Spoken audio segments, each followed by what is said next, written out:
ایک چھوٹے سے گاؤں کے اسکول میں ایک لڑکا تھا جس کا نام اسد تھا۔ وہ ہمیشہ کلاس کے آخری بینچ پر بیٹھتا تھا۔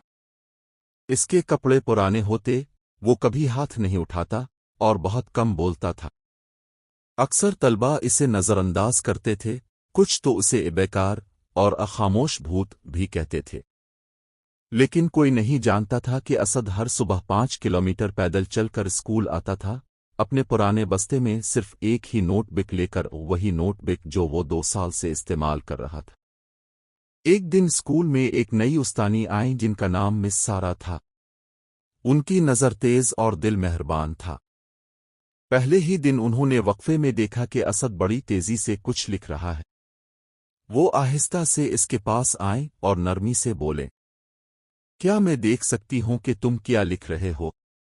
اسد جے کا پھر خاموشی سے نوٹ بک ان کے ہاتھ میں تھما دی۔ مس سارا حیران رہ گئیں۔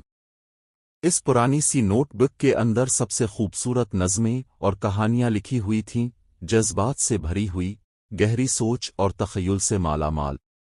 ہاں، زبان میں غلطیاں ضرور تھیں، لیکن فن خالص تھا۔ اسی شام مس سارا نوٹ بک گھر لے گئیں، چند غلطیاں درست کیں اور ایک نظم کو بغیر نام کے آن لائن پوسٹ کر دیا۔ چند ہی دنوں میں وہ نظم وائرل ہو گئی۔ پبلشرز نے رابطہ کیا۔ لوگ پوچھنے لگے، یہ کس نے لکھی ہے؟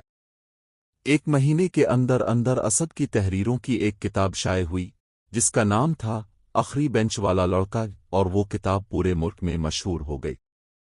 وہی طلباء جو اسے کبھی چھیڑا کرتے تھے اب اس کے آٹوگراف کے لیے قطار میں کھڑے تھے۔ لیکن اسد کا دل نہیں بدلا۔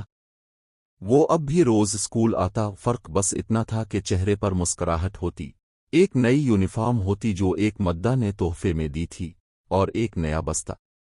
مس سارا اکثر کہتی تھیں، تمہیں سننے کے لیے اونچا بولنے کی ضرورت نہیں۔ کبھی کبھی خاموشی سب سے بڑی کہانیاں لکھتی۔